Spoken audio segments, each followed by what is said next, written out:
All right, so the Boston Celtics played the Milwaukee Bucks Sunday. They defeated them by 22 points. I'm not going to say I expected them to win by 20, but I expected them to win. I've made a video about my thoughts about that series and the Milwaukee Bucks, and I'll say it again. The Milwaukee Bucks are just one of those number one seeds that benefited from a relatively weak schedule.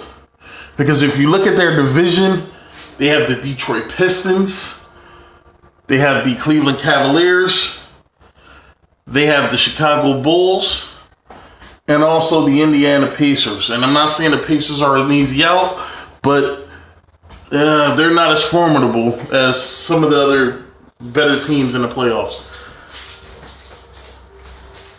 Milwaukee is just a beneficiary of a poor division and of also middling talent in the NBA.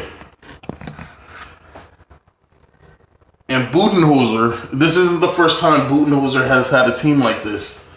The last time Budenholzer has had a team like this was the Atlanta Hawks, who coincidentally, Al Horford was the center for.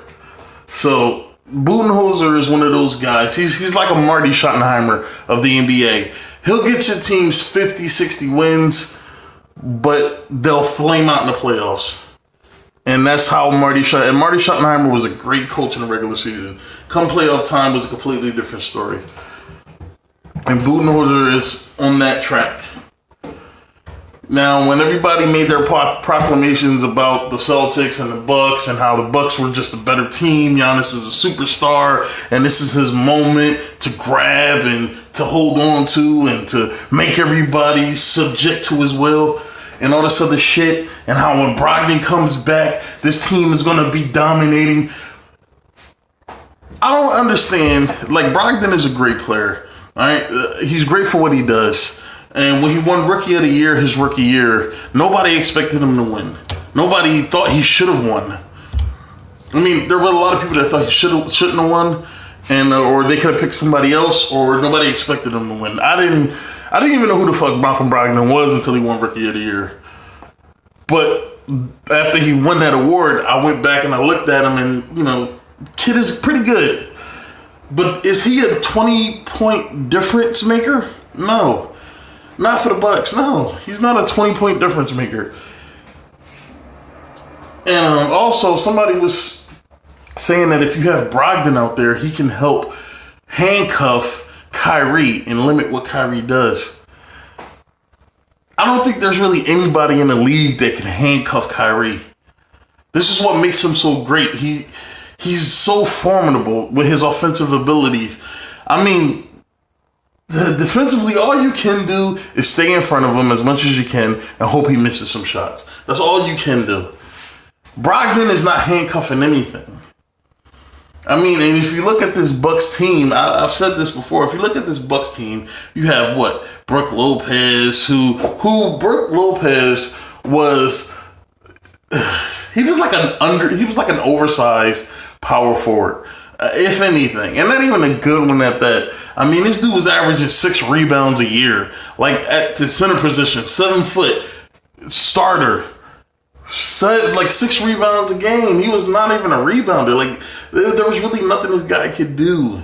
Like he was good in certain areas, but he was not a great player. He was not a great defender. He was not a great rebounder. He was not a great low post scorer. Like he just wasn't great at anything. But he was good at some things. And he couldn't stay healthy, which also handcuffed him. But now he can knock down a few 3-point shots. Everybody's expecting this dude to be the next Kyle Korver or some shit. Like, come on, man. Like, this dude is not going to knock down 3-pointers in high-pressure situations in the fucking playoffs against good teams that can defend you. And Boston is a good team that can defend. Like, it doesn't make any sense, man. Like, and I've also said that these fucking commentators are like, they're like flags in the wind. All right, whichever way the wind blows, that's the direction they go in. So their opinion never stays the same unless they're proven right. If they're wrong, they will switch up so fast. Like, there was a situation with Skip Bayless, and he was talking about Earl Thomas, and this was when Earl Thomas was a free agent, and he was talking about, oh, well, if we could get Earl Thomas, you're talking about one of the best safeties in the league, playing for one of the best teams in the league. I mean, it'd be like a perfect marriage and all this other stuff. And I said, as soon as free agency started, and Earl Thomas didn't sign with anybody yet, and I said, if Earl Thomas goes anywhere else, Skip is going to kill this guy. Skip is going to kill this guy. As soon as he signed with the Ravens, I knew it. Skip is going to find a way to just start railing this dude's character and all this other shit because Skip is mad he didn't sign with Dallas. I guess he felt betrayed in some way. So as soon as Undisputed came on, Skip started talking about, oh man, he's making a terrible choice. And like he just started just doing exactly what I expected him to do. That fanboy shit. Doing what I expected him to do.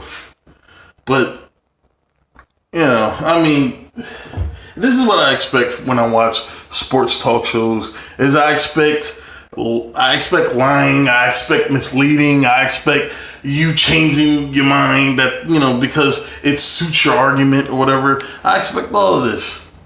You know, it's annoying, but, you know, because you're a grown-ass man, and these guys make a lot of wild-ass statements about other men that they don't know personally. Stick by your comments. Stick by your comments. Don't switch your shit up. It's like what Charlamagne said. He said that I don't joke, I tell the truth. Because when it's time for you to answer for what you said, and it's time for you to own up to your shit, you have to be able to say it with a straight face. Like, I said what I feel, and I feel this. Changing, you know, like it just makes you look flimsy, and it makes you look like it makes you untrustworthy, man. I don't know, man. And they are sports pundits. They're almost like news anchors. I mean, you have to be able to trust them. That's how that dynamic works. And you just can't trust a lot of what they do or a lot of what they say. They're very flimsy with how they work. And I don't know, man, but with this Boston situation, man, since last year, everybody's been expecting this team everybody's been wanting this team to fall. It just seems that way. I mean, Shannon Sharp felt some type of way about Kyrie because Kyrie left LeBron. Chris Bouchard felt some kind of way about Kyrie because he left Cleveland. Nick Wright felt some kind of way about because of the same reason that Shannon Sharp felt some type of way about him. Like, and a lot of people don't like the Celtics. I mean, the Celtics have been a great franchise, and when they talk about some of the greatest franchises in the, I mean, Chicago comes up. You rarely hear them mention Boston. You'll hear them say the Lakers are the best franchises. Oh yeah, okay, whatever. Like, I don't know, man. I don't know. I think Boston did more. I don't know, man. Like, if you got to compare the Lakers to the Celtics over the course of the entire NBA, I got to give the nod to Boston more, man, because the Lakers have had, I'm not going to say luck, but they've had good fortune trading and good fortune with using their name as a way to bring free agents in and stuff like that. Boston usually drafts their all-time greats. Paul Pierce, John Havlicek, fucking Larry Bird, Bill Russell, our greats we drafted. Yeah, the Lakers drafted Magic, but they also signed Kareem. They signed Wilt. They traded for they signed Shaq, but they traded for Kobe. You know, and now they signed LeBron. Like, they're great players. They usually get them in free agency or through trades, so they're not really like drafting great talent and then they're building up that talent. So I don't know. I kind of got to take points away from the Lakers for that. But back to what I'm saying. Look, man, teams just, I don't know. People just don't really mesh with Boston for some reason. I don't know why. It could date back to Magic versus Larry, and people like Magic more because he was a black dude and he got, you know, fuck the white man and all this other shit. Like, I don't know, but Boston is a massive underdog because everybody's expecting them to lose. And now, because I watched like the first, 4 minutes, 5 minutes of this segment. Now Chris Broussard, even though he said that they weren't going to beat Milwaukee, now he's saying that they could beat every fucking body. Like, come on, bro. I'm gonna stop talking because I'm kind of like trying to get all these thoughts out, but I'm gonna let them go. Chris, you have been high on the Bucks all season long. We haven't forgotten. Yep. So how much trouble is Milwaukee in? Well, as somebody who picked them in 6 in this series, they're in more trouble than I expected. I'll tell you that. Look, all season long, well, for 3/4 of the season, as Boston was struggling, I still was like, look, Milwaukee, Toronto, Boston are all on the same level. Either of them could win. No. Stop fucking lying. Stop fucking lying. When Boston was going through their problems, everybody expected Boston to flame out early in the playoffs. Stop lying, man. Come on, bro. It was Philly, it was Toronto, and it was fucking Milwaukee. Stop fucking lying, bro. The East. And then toward the end of the season, like the last month when Boston didn't turn it around, still had their problems, I wrote them off. I said, they can't beat Milwaukee or Toronto. Yep. Now Boston has apparently flipped the switch. And this is the team that most people expected to see throughout the season. And I think they're capable of beating Milwaukee, Toronto, Houston. I'm not sure yet about Golden State, but I'm right there with those teams. Now, I'm not saying they will beat those teams, but they're capable. I'm still with Milwaukee. I still feel good about them. But this is gut check time for Giannis Antetokounmpo and Mike Budenholzer. Yep. Both of them. Giannis is probably going to be the MVP. He was my vote. And this game yesterday kind of reminded me in a different way, obviously, of Game 2 with Kevin Durant and Patrick Beverly. Beverly did this incredible job guarding him, and it looked like he had really found out an answer to stop Kevin Durant. Now, When he first said this and I heard this, I stopped the video and I was like, please don't tell me you're comparing Kevin Durant to Giannis Antetokounmpo, because they are two different players. They have two different styles of play. What Giannis does great is not what Kevin does. What Kevin does great is not what Giannis does. They're not the same thing. And Boston is not Patrick Beverly, because I think he was trying to make the correlation that Patrick Beverly was getting all up in Kevin Durant's shit. Everybody was talking about if they could find a way to turn this into something bigger to, try to pull out the series. But then Kevin and his greatness was able to supersede all that bullshit that Patrick was doing and find a way to beat him. And that's his way of saying, well, even though Boston was able to shut down Milwaukee, this won't lead to the ruin of the Milwaukee Bucks. Giannis's greatness will find a way to come back and win this. We don't know who the fuck is going to win. But all I know is the Bucks are not as good as people say they are. Just saying. Durant answered in a big way. He obviously, since then, he's been off the charts. Let's see if Giannis can do that. Now, in fairness to him, he didn't get any help. Not from his other starters. Brook Lopez, Eric Bledsoe, Sterling Brown. They were like 3 for 17 combined. Don't people consider Brook Lopez to be a knockdown three-point shooter? Isn't Chris Middleton an all-star? When Brogdon comes back, he's a 50, 40, 90 guy. All that matters, right? All that plays a huge pivotal role, right? They got beat by 22. Now, unless you're saying Malcolm Brogdon's absence was the reason why they lost as much as they did, was the reason why Kyrie went off for 26. Unless you're saying that, there's no way that Boston will just lose this series in 6 games. There's no way.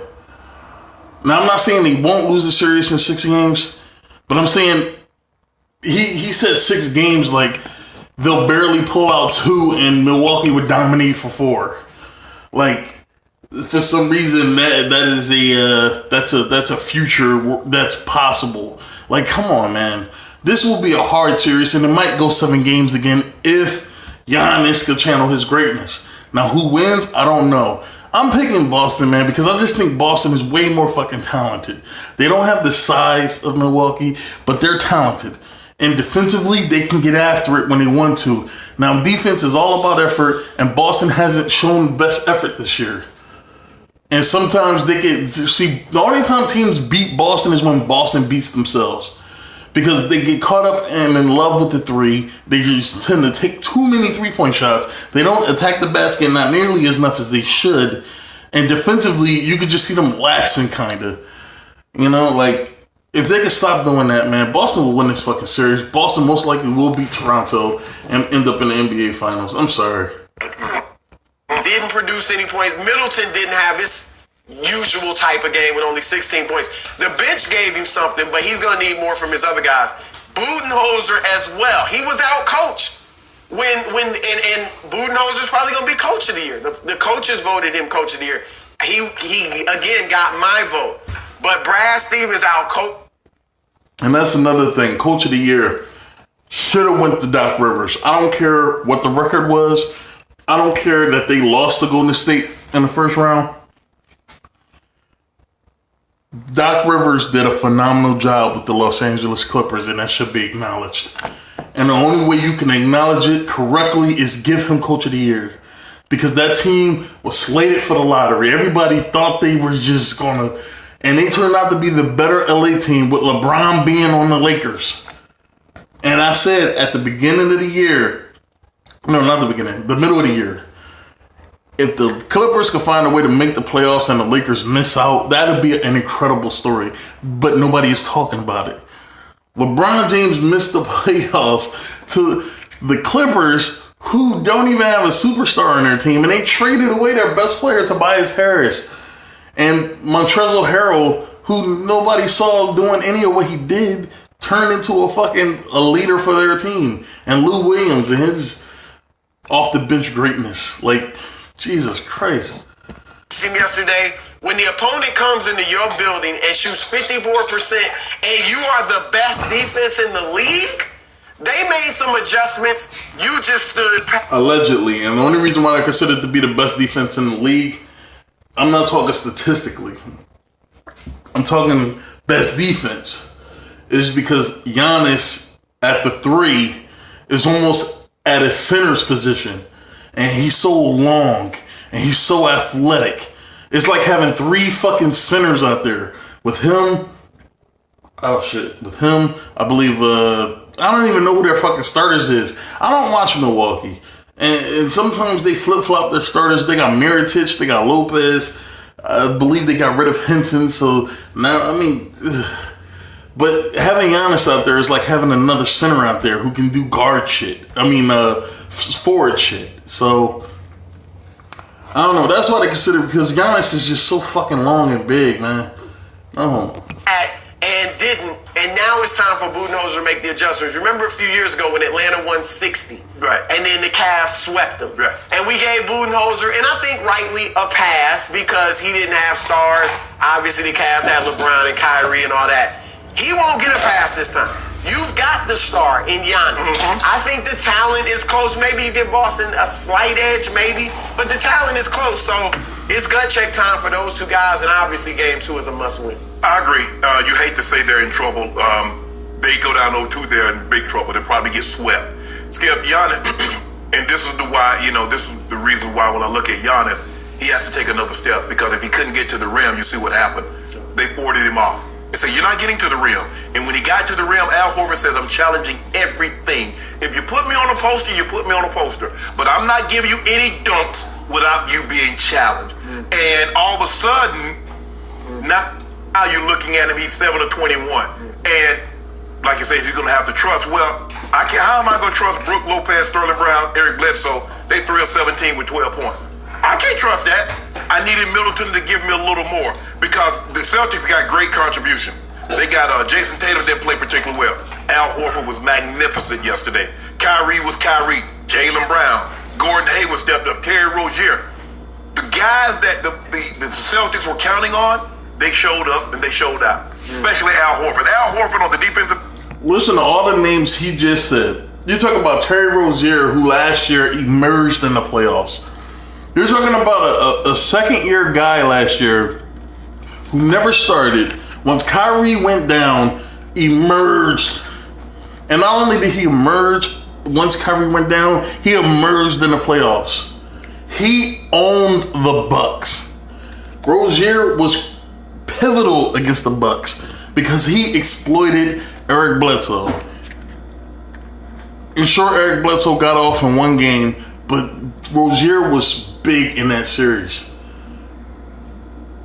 Al Horford, as I said, I believe Al Horford is the leader of that team. He's the guy. He's the glue guy. Kyrie may be the best player, but Horford is the glue guy. Hayward's getting better. As the season went on, Hayward has gotten, I've said that. Hayward has gotten better. You can't judge the minutes he's playing because he's getting better. You're starting to see his shot go down. This dude is starting to dunk more. Defensively, I won't say that he's good, but he'll get better, man. Kyrie has gotten better defensively. Well, Kyrie got better defensive consistency since being on Boston. Kyrie has always been able to play defense. He just never really put much effort into it. But now he's starting to show effort. Last year, I believe he was a top 5 in defensive efficiency. Hayward will get better. And coming off the bench, you've got Gordon Hayward, who's a former All-Star, coming off the bench. And he's still, 28, 29? He's still young relatively. And he doesn't have an explosive game. Gordon Hayward's game has good age. As he gets older, his game will hold up. And Tatum, Brown, Marcus Morris, who, in my opinion, just like Brad Stevens said, was the most consistent player on the team.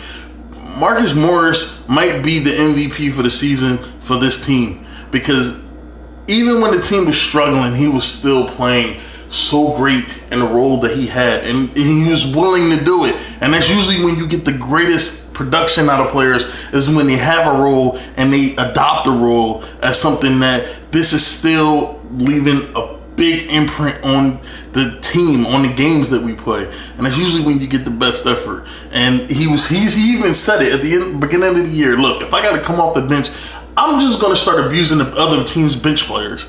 It works out for me. Those are the kind of guys you need on this team. And then that's the kind of attitude I hoped Jason Tatum and Jaylen Brown would adopt.